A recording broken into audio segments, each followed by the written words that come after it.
সব নিয়ে এসেছি, সব নিয়ে এসেছি। Hey guys, good morning, welcome back to our new blog. তো গাইস, আজকে ষষ্ঠী আর বৌদি গেছে ষষ্ঠীর পুজো দিতে। কালকে রাত্রে ঠাকুর দেখে দেরি করে আসা হয়েছে, ওই জন্য সকাল সকাল ঘুম থেকে উঠতে পারিনি। আর উঠে দেখছি বৌদি পুজো দিতে চলে গেছে। আমি আর পুপু স্নান করে রেডি হয়ে গেছি, একটা নর্মাল ড্রেস পরেছি। চলো মায়ের ষষ্ঠীর মুখটা দেখাবো। আর পুজো হয়তো দেখাতে পারবো না, হয়তো শেষ হয়ে গেছে, কারণ মাইক বন্ধ হয়ে গেছে। লেটস গো, দেখা যাক কতটা কি দেখাতে পারি। চল, এটা হচ্ছে আমাদের স্টেশন রোডের কাছের ঠাকুর। এই যে এখানে পুজো হয়ে গেছে, এখানে বৌদি পুজো দিচ্ছিল। আমি তোমাকে ওই রোডের ওপারে খুঁজছিলাম। কখন শেষ হলো? এইমাত্র? বৌদি এই জায়গাটায় পুজো দিচ্ছিল আর আমি রোডে রোডে খুঁজছিলাম। মায়ের মুখটা একবার দেখাই তোমাদের।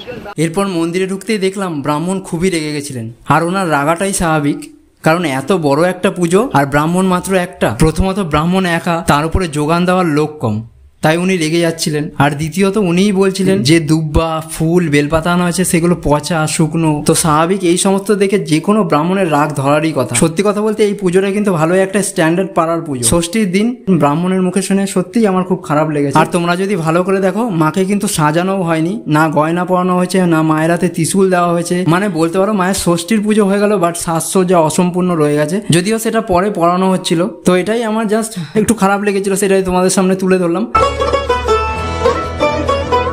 তোমাদের দেখালাম মায়ের ষষ্ঠী পুজোর পরে মায়ের মুখটা।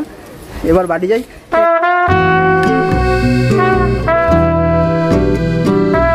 চলো, দিদাকে প্রসাদ দিয়ে গেলাম। আমরা এখন যাবো সান্ডেশ্বর তলায়, ওখানে হালদার বাড়িতে একটা দুর্গাপুজো হয়। তো সেটা ফাইন্ড আউট করতে হবে, তারপর তোমাদের দেখাতে হবে। আমি কোথায় যাই না, বাট সান্ডেশ্বর তলার ওখানে এইটুকু জানি। চলো তাড়াতাড়ি যাবো। আচ্ছা, বাড়ি থেকে বেরিয়ে আমরা চলে এসেছি এখন 55 তলায়। চাপাতলার এবছরের থিম হচ্ছে তোমাদের মাসাই। আদিবাসীদের যেরকম জীবনশৈলী থাকে, পরিবেশ থাকে, সেরকমই একটা তুলে ধরা হয়েছে। That is Masai. ভিতরটা ঠিক এরকম লাগছে, দেখতে পাচ্ছ। মাসাইদের সর্দার যেরকম থাকে সেরকম একটা লুক দেওয়া হয়েছে। এটা হচ্ছে প্যান্ডেলের মেন এন্ট্রিটা। এবার চলো ঠাকুর থেকে দেখাই। ভিতরের অ্যাম্বিয়েন্সটা ঠিক এরকম আছে, দেখতে পাচ্ছ। টিম টিম করে লাইট জ্বলছে ওগুলোতে। সেন্টারে একটা গরুর মুখ আছে বড়।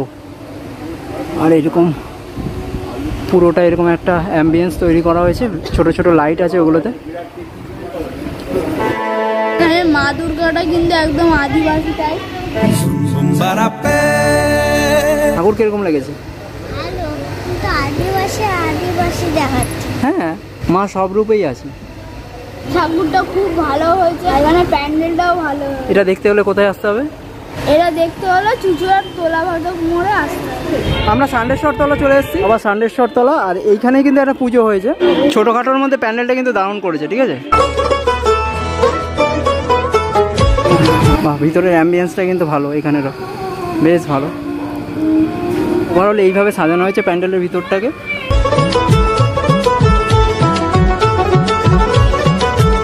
মাতৃ প্রতিমা তোমাদের দেখালাম। এখানে মায়ের মুখটা কিন্তু খুবই মিষ্টি, আর এখানে সাবেকি আনায় মায়ের মুখটা করা হয়েছে।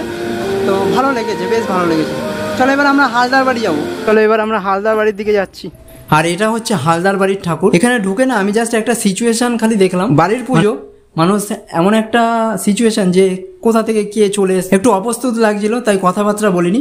জাস্ট তোমাদের ঠাকুরটা দেখালাম। এটা হালদার বাড়ির ঠাকুর। এরপর আমরা চলে আসি আরো একটা বাড়ির পুজো দেখতে। এটা হচ্ছে আড্ডবাটি। গাইস, আমরা চলে এসেছি এখন আড্ডবাটিতে। এখানে পুজোটা কিন্তু খুব পুরনো, হচ্ছে 291 বছরের পুজো, ঠিক আছে।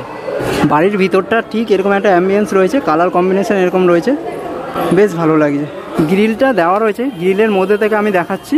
গ্রিলটা খোলা থাকলে আরো ভালো করে দেখাতে পারতাম, বাট ভিতর থেকে তোমাদের আমি দেখাচ্ছি। এই হচ্ছে আড্ডবাটি। তার বাপের বাড়িতে এসছে, আনন্দ করছে, তার ছেলে সন্তানকে নিয়ে এসছে। তো সেটাই এখানে কনসেপ্টটা। এখানে অসুর বধের কনসেপ্টটা নেই, ঠিক আছে।